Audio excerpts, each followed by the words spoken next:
What's going on at the internet? Selfish here with Retrospect. Today we're going to take a look at one of Anbernic's most premium handhelds this year. It is the Anbernic RG406H. This handheld, just by holding it in the ergonomics alone, you can tell that it's a premium handheld. But every part of this handheld has its own story to tell. Let's take a look.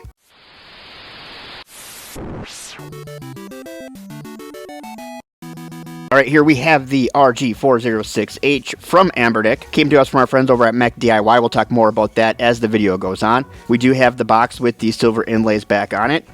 It is recyclable. What? No, that's not what that says. It does say it's recyclable. It's not recyclable. It says don't throw it in the trash because it's recyclable. The battery, maybe the battery. Nothing else really on the box. It looks like we did get the black one here, so we'll take a look at that. We will open the box up. Not much else to see on the outside. MechDIY did send me a memory card to use with this handheld, which is great. I'm sure I'm still going to set the handheld, but there's that. We'll put that aside for a second.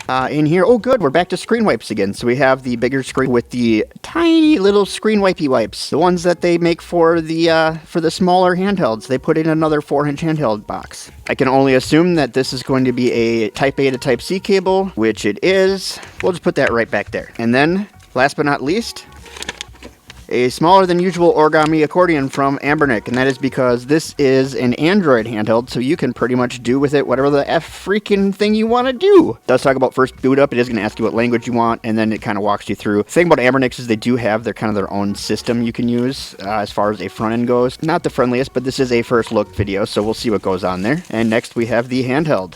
And here in my hands is the RG406H. Very nice. Now, we were expecting a 406M this year, or like it, and I believe that this is what they came out with as the new successor to the 405M. Is this 406H here. Very nice little handheld. Looks good, feels good in the hands. Has the joysticks out of the 406V, which is great to see. Hopefully they'll keep using these joysticks. It really makes a huge difference having those on there. Before I lose it, we'll toss this memory card just inside, and then we'll go through the I/O real quick. We'll start at the top like we always do. We do have some micro switch bumpers as well as some nice moving triggers. Triggers are nice and quiet. Bumpers are a little loud. We'll get into that a little bit later. We do have a bunch of vent holes for the active cooling so the fan can breathe. We have an LED indicator light that'll tell us whether we're charging or not. Volume up and down and a power button. On the back here, we also have some more ventilation holes and some crazy ergonomic grips here. They're not really that crazy, but they feel good and they have a really good texture to them. Let's see if we can get that on camera here for you. But they do have a good texture to these ergonomic grips, which is nice to see. On the right hand side, nothing. On the left, nothing. On the bottom down here, we do have two rear firing speaker holes. We do have a micro SD card hole. We do have a Type C charging hole, and we do have a 3.5 hole for your ear-wearing pleasure on your headphones. This Type C hole also works as a DisplayPort out, so if you want to do HDMI over DisplayPort, you can do it right through that DisplayPort Type C hole as well. On the front here, we do have our buttons, our face buttons. They have a decent amount of travel. They feel pretty good. Doesn't feel like they're dragging or anything. Take a look at the travel here. Seem pretty even across the board. Nothing out of the ordinary. Feel really good, actually. I like the way that those feel. It is a little weird, though, because they're a little high, so when you kind of roll your thumb, you kind of get stuck a little bit, but they feel pretty good. We do have our start and select buttons down here. These are on micro switches, as well as our Anbernic front end button, which is right here, with the Anbernic logo directly on it, and then we also have our home and back button right there. We do have a circular D-pad, so Anbernic has bought into this in the last few devices, and it's actually a really decent D-pad. Reminds me more of the old Sega D-pads, with their 8-way D-pads that they used to have. This feels pretty good. It actually feels like a combination of the Cube and maybe the CubeXX. It's kind of an in-between marker, which is okay. Oddly, they didn't use this D-pad on the 406V. That seems strange to me that they put it on this, but not that. But oh well, it's a good D-pad. It works decent for fighting games and things like that. You do find that you get easier diagonals, but that doesn't always help you in fighting games. Sometimes you end up a little bit ahead of where you need to be, but not terrible. I'm not good at fighting games anyway, so I can't really tell the difference. If I hit a move, let's be honest, it's luck. We also do have our joysticks here. These are the joysticks out of the 406V, and they feel really good on here. They seem a little tall for this handheld, to be honest with you. Kind of eliminates the entire pocketability of this just with these joysticks, but I don't think I really care because they felt so good on the 406V. I'm sure they're going to feel good here on the 406H, and I am pretty happy about it. Why did they, though, go with white bottoms on these instead of black bottoms? Like, these are the bottoms that should have white toppers on them. That doesn't make a lot of sense to me. Seems like they just picked one to save some money maybe. And these do also have LEDs around the joysticks once we get her fired up. And we are looking at a beautiful 4-inch 4x3 960 by 720 IPS touchscreen display. I'm going to set a couple things up so we can do some testing because Androids don't come pre-set up for you. And one word of the wise, and I'm just going to tell you this now before I even power this on, there's going to be about 30 applications on here that Anbernic put on here that are pay-for applications that you're obviously not paying for and they're not getting permission to put on here. That isn't really what I'm focused on. They're old applications, and you can get better emulation by using newer applications, even the same ones, and even the free versions if you want to will get better emulation than what's on here. My recommendation would be the whole slew of applications that Anbernic puts on here for you, just delete them. If you need to, write down which ones you're deleting, but then go download the same applications. Because if you use the Google Play Store, it'll also screw up your Play Store because it's going to keep trying to update those apps, and every time you do the Play Store, it's just going to start logging more and more errors in the Play Store as you're not attached to these apps on your account. So it won't recognize them, and then they're going to start erroring out. So get rid of those. That's just my word of the wise. I'm going to do that right now, and then we are going to take a look at some functionality here. Okay, so I've gone through and removed those apps, and the ones that I downloaded myself, I put into folders to recognize the different emulators and things like that for what I'm doing, just to make them easier for me to find later on. I did download Console Launcher on here. I haven't used it yet, really. I did pay for it, but I haven't really used it yet because I don't think it's doing what I want it to do as a front end yet, but it is launching the consoles individually, which is good. So if you can and you are interested in it, definitely go support whoever it is that makes that. It's a pretty neat application. I think it's going to be pretty nice when it gets going. But in the meantime, on this one, I decided to go with Daijishu just for the ease of use. And the nice thing about Daijishu, other than some of the other front ends, is you still have full access to your Android system if you need it. So I can still go back to my home page if I need to. I can go back into Daijishu. I am running it not as my home app though, which makes a difference. Some things that you're going to want to know about this handheld before you even get into gaming. You do have a drop-down menu here, just like you would on anything else, Android or Apple, but this drop-down menu has a bunch of settings you might want. You might want the Bluetooth for your headphones or your controller. You might want auto rotate turned off, which I do because I don't like it when it starts going Tante mode while you're in the middle of doing something. You do have the game launcher, which is the Anbernic game launcher. It's the same thing that happens when you push this button. It'll go right into this game launcher. Except if I have it turned off, it'll go right into this game launcher, maybe. There we go. I guess I can't do it in the drop-down menu. And this here will go through and look for all your games, and then it will find emulators and things for them. Now, these are initially tied into the emulators that they have on your handheld that I told you to delete. If you decided to re-download them, this might be able to find them. It may not find the newer versions, and honestly, this is not even close to the best front end you can put on here. Nothing against Anbernic. They've been working really hard on their Linux operating system, but they are not doing any justice to any of their Android handhelds. And as you can see, this is going to go through a long load process. Oh, it's done now. So after it goes through and loads, it will find all of your games, and it will pick the emulator that you have on your device. Hopefully that'll play them. So it's not a terrible thing. You still have access to your drop-down menu even if you use this as your home launcher. If you want to get rid of it, you just hit that Anbernic button again and it'll go away. And if you want to bring it back up, you can just hold it and it will come back up. That is definitely really convenient. Now back to our drop-down. You also have a key mapping tool, which is right here. This gives you the ability to map keys for Android games and things like that that don't have controller support, so you can still use the controllers on here. You do have a high power mode. This will actually put more power to the CPU. Sometimes it will crank the fan up. I have not heard the fan actually turn on this yet, and while setting it up, I did use some higher end emulation systems and still have not heard that fan. I hear it's loud. Maybe we'll just kick it on and find out.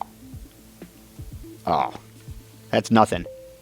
It's about a third as loud as the Retroid Pocket 4 Pro. That one sounds like a jet engine taking off. This is not very loud at all. I don't know why people think that this one's loud. It's not. You do have a night mode, obviously. And then you can change your button layout. So right now I have mine in Nintendo Switch mode, but if you want to, you can change it so they go into Xbox mode. All it does is flops your buttons around, and so you can use it if you're used to using an Xbox controller, which we'll talk a little bit about, but this feels like an Xbox controller when you hold onto it for some reason. At least to me, it feels like an Xbox controller. It's a little wide, but just the ergonomics of it are very close, and I'm wondering if maybe that's where they got the inspiration for the ergonomics, maybe. We'll see. You have a D&D mode, airplane mode, all that kind of stuff. And you can do streamcasting with this, so if you want to play games and streamcast to an Android TV box, you have the ability to do that. Remember though, when you are streaming games, it's not like when you're trying to watch a movie or sports where a little latency isn't going to matter. Latency does matter in gaming, and I have yet to have real good success in streaming that way, but there are TV boxes out there that will do it. So if you have one of those, take a look at that and you can go from there. So a couple things I wanted to talk about prior to going into doing a couple game demonstrations is these ergonomics, definitely the ergonomics. So it does feel for some reason like an Xbox, like Series controller. And I'm not sure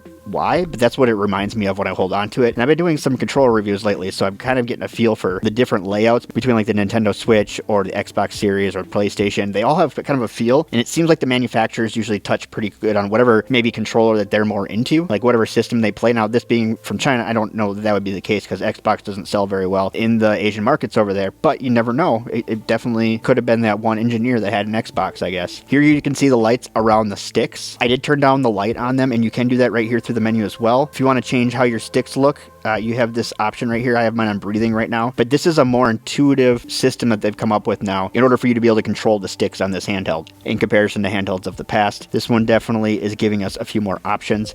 When I go in the gaming one, it seemed like before it was just turning them off, which it's not doing now, so maybe it's still breathing. I'm not sure, but here, we hit apply. In the past, these have actually started to match the gameplay color footage, and I have found on this so far that these don't even turn on when you're in gaming, which is fine. They're not a distraction that way, so maybe that's why they changed that. I'm not sure, but I just have mine turned at 50% brightness and to breathe. They can get pretty bright. Kind of gets hard to see with the studio lights, but they can get pretty bright. But the 50% brightness seems to be working good for me. Now, as you can see, my screen is turned up right now. I just turned it up while I was doing setup just to see how bright it would get. It does get pretty bright, and it does get actually fairly dim. Maybe not as dim as you'd want it to be if you're playing in the dark, but I found that it hurts my eyes if I play that dim anyway, so I always have to turn it up a little bit, and it seems to work just fine. It's a nice crisp display. It looks really nice. I believe this is the display out of the 406V, which I really liked that one as well. If you've seen that review, or if you haven't, there'll be a link down on my thingamabob. So we got the grips. We kind of talked about the sticks a little bit, but it bothers me that they didn't use the black blasting caps. I don't know what you call them, but the little black caps on the top of here, because when you pull these off, it's just one of those rubber things too that you can pull out. So I don't know why they're white on mine, and maybe that's just a mistake with mine. Oh, good. Now I screwed them up. Yep. Good for me. I'm going to have to push those back in there real quick, or if they all have them, but this little rubber piece is pretty easy to have put a black one in there, and the white just doesn't look right on an all-black handheld to me. I was able to get that dust cap back on without taking out the sticks, but I would not recommend that to anyone. It didn't even rip, which actually was what I was worried about happening. They are pretty strong rubber, but it can rip with the impact of something like a tweezers, but I did get it in there without causing any damage. I don't know if I got lucky or if I did it the right way, but I would not recommend anybody do that going forward. Just leave them alone. But they're still the wrong color, so if you have black ones you want to put in there, just pull the sticks out and do it that way. It's really easy. Probably would have taken me the same amount of time. Put that back on. There we go. So we got that weird thing with the sticks. Now the shoulders here are kind of loud. They're not the loudest handheld that I own, but as far as clickiness, this could annoy the shit out of just about anybody. So something that you definitely want to be aware of if you're playing next to a significant other or just by yourself in bed and don't want to annoy yourself. There is definitely some clackiness to these bumpers. Another thing I wanted to comment on too is I think that they put the joysticks in the right places. And the reason why I say this is this handheld should be pretty good for things like GameCube emulation because of its 4:3 aspect ratio. It's got really sharp picture contrast. N64 emulation should be decent. Dreamcast should be pretty well the whole thing. You should be able to play some Wii games and possibly some PSP games. I just tried. You can play Chains of Olympus at 2x on PSP, so I think that it's doing pretty well in that regard. You can play Sega Saturn at full speed, and most PS2 games are going to play just fine on this handheld. Along with, and this should not be the reason why you purchase this, Nintendo Switch games, your light games, your indie games, they will play just fine on here. But do not buy this for Nintendo Switch, as you cannot play some of the higher end games that you probably want to play on a handheld because this processor just isn't going to be able to support those, and it does not have driver support as of right this second. Alright, let's go over these. How dirty did I get this thing? Alright, let's go over the specs of this device real quick, and then we'll do a little bit of gameplay. This is running on Android 13. Its display is a 4-inch 4x3 960x720 IPS touch display. It does have a Unisoc T820 with a quad-core Mali G57 GPU at 850 megahertz, 8 gigs of LPDDR4X RAM, 128 gigs of onboard storage. Also has the memory expansion slot if you want to use more storage than that. It does have 2.4 and 5G Wi-Fi built in, as well as Bluetooth 5.0. The sound comes through these high-fidelity speakers that are coming out of the bottom here. I wish they were on the front. I feel like there wasn't a lot of room. Never mind. I wish they were on the front though. Bottom is definitely better than back, and you do get that cupping feel. For the most part, you're not covering the speakers on this particular handheld, so you're doing pretty good there. The joysticks are Hall effect with RGB effects. We do have Hall effect analog triggers on here, which again are quiet, and they do have a decent amount of resistance. You do have a 5,000 milliamp battery. Should last about 7 hours. I'd say that's probably about right, and just in my little testing I've done, it seems like it should be about 6.5 to 7 hours is what we get out of that. Now, if you're playing a lot of high-end emulation, obviously that number will deplete a little bit. It does take about 3 hours to charge, and it's your typical 5-volt, 2-amp USB-C charging cable you'd see on any of these. It does have active cooling with a high-speed fan and a large heat pipe that runs through it to help keep the CPU cool, which is maybe why I haven't heard fan kick on so much, is because the heat pipe is piping out all the hot air without the need of the fan. And as I discussed earlier, it does have Type-C DisplayPort out, and this will run on a resolution of 1080p. It also has 6-axis gyro and a vibrate motor. It's nice to see vibrate motors show up more and more in handhelds right now. Something that they never did, but their controller partners have always done. And so it's nice to see it kind of making that turn, because I was adding vibrate to a lot of these handhelds there last year even. And so now to have them come with vibrate is phenomenal. Just less work for me to do. We'll do some quick emulation. It's not going to be a super long emulation session because this is kind of a first look video. I did play with it a little bit just to make sure that all my emulators were set up before I obviously did this portion of the review, but this is mostly a first look. This was just me making sure that these emulators worked on here to begin with, before I told you at the beginning of the video to delete them and reinstall your own. Everything will work easy peasy. You did see that with the Anbernic front end system as well. It picked up on all those games either way, so it worked out good for everything. But I'm going to be using Daijishu for this one, mostly because it's the fastest one for me to set up. I know most people say it's the worst to set up, but for me, with how many of these things I've set up, Daijishu tends to be the fastest, and I didn't need to set it up completely. I just need to set it up enough where we can play some games. So we'll jump in here, we'll play a couple of games, and then we'll wrap it up.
So we have a decent feel now for the Anbernic RG406H. And if you remember, recently I reviewed the Anbernic RG406V, which I really like. Their verticals are just so much fun to use and so comfortable. It's amazing how much bigger that the V looks than the H. They are roughly the same size, but this does kind of have beast mode with the way it's set up. Still really like playing games on there, and I'll continue to play games on there. This, though, is a little bit more pocketable, other than the fact that the joysticks are too tall and very comfortable to use. Now, another handheld of theirs that I've reviewed before and even done some modifications on is the Anbernic RG Cube. Now, the H seems like a marriage between the Cube and the V. It has the ergonomics of the Cube, but the screen of the V. All of them have the same horsepower, but they're all made for something different, which is what's kind of unique about Anbernic's premium line this year. The Cube is really designed for 1x1 handheld gaming, which is great. I love the vertical design of the RG406V. This is great, especially for, as if you followed this channel for a while, I love playing arcade games, and this just feels more natural for arcade gaming. I'm a little curious why they didn't put the new D-pad on this particular handheld. Now, the D-pad on here is fine, but it seems odd to me that they didn't use the circular D-pad, especially with the amount of arcade stuff you could do on here. Now, most people probably aren't playing arcade. I think most people focus on GameCube with this, which is fine. As I demonstrated, you can definitely play GameCube on either of these handhelds, and I have demonstrations of this one too. If you're interested in it, there will be a link down on my thingamabob to my review of all of these handhelds, but this one in particular, as well as the H. And then the other one that they put this exact same SoC in this year is what seemed almost like the flagship for Anbernic this year. It's the RG556 406. Now, it was the flagship at the beginning of the year, going directly against the Retroid Pocket 4S. I don't think Anbernic ever tries to compete with Retroid. I think people just misconstrue that. I think the fans, maybe, there's fanboys in each corner that misconstrue that, but this has this beautiful OLED screen. Hall effect sticks on this, but they suck.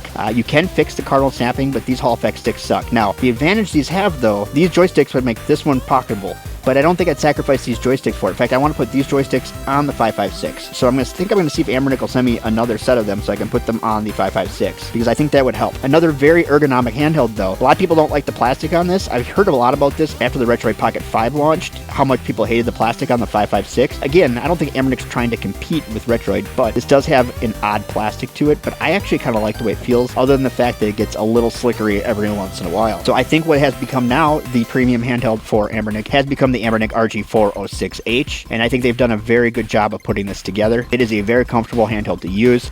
Now, the screen is obviously smaller than the 556, but with a 4:3 aspect ratio, you get a little bit more real estate than you do on the 1x1 Anbernic RG Cube. Like I said, it is kind of a marriage between these two handhelds. The 556, they didn't really do much else with. My assumption would be because the RG505 from last year had Hall effect sticks and an OLED screen, that this is the big brother to that. Though the number scheming doesn't match up perfectly, they still are 500 series handhelds, and I believe that this being a 5.5-inch handheld really kind of made a splash there. There was the 552 also from Anbernic. I have never played with that handheld, but these are the premium handhelds for this particular year, and as it goes, I think this one's really fun to play with. I love gaming on this, and it is a little bit more compact, but this is more comfortable. I didn't think it was going to be more comfortable in the Cube, but it actually, to me, it is more comfortable. I don't like how loud these bumpers are, but they're really very similar. The Cube actually might be a little bit louder, but sounds a little bit hollow. I feel like this is a very premium handheld, even in comparison to some of their competition, and I'm not going to name names, but the feel of this just feels really good. Now, there are handhelds out there with better screens and stuff, but those are more expensive, you know, so depending on your price point, this might be the best handheld for you. The T820 has been a very reliable little workhorse for Anbernic this year. It was questionable at the beginning of the year. Now we know it works really well, and there's enough information out there from people in the community on how to get even the littlest known games to work on the T820. So there might be a little tinkering with some of those, but if you want to play any of your headliners, those are all going to work just fine on here. Most of the time at 2x plus resolution, so I think that makes this a great pickup. If you're looking at picking one of these up for yourself, do yourself a favor, go hit the link down on my thingamabob. It'll bring you over to MechDIY. They did provide the equipment for this video, but they have no say in what I do or don't do. Also, no money ever exchanges hands, but they have been a huge supporter of the channel. They offer phenomenal customer service and some of the best deals on the interwebs. Do yourself a favor and hit that link and just check out what they got going on. Right now, they're running their Christmas promos. If you're watching this around Christmas time, phenomenal deals. You're going to find some of the best deals, and again, some of the best customer service that you can deal with anywhere. But if those deals aren't good enough for you, or if you're watching this after Christmas, use my promo code. It's retrospect16 right over there on the MechDIY site, and you will get yourself a healthy discount no matter what the season is. So thank you again to our friends at MechDIY. This was a first look video, so I'm going to wrap it up right here. Don't forget to comment, rate, subscribe, share this video with your friends, because sharing helps grow the channel, and sharing is caring, and we all care about each other here. So, you know, bring in some love, bring in your friends. It'd be great to have some more people in our community. Leave some comments down there. I like to respond to comments. If anybody's been around here for a while and left me a comment, odds are pretty good I responded. It's very rare I don't respond to them. And then along with that, if you're bored, there's a couple videos up here that YouTube chose for you to watch because they think that you're going to like them according to the algorithm. So check one of those out, and if you haven't hit that subscribe button yet, my logo up there, if you click on it, will help you subscribe as well. But that's all I got for you today. Thanks for watching. Bye-bye!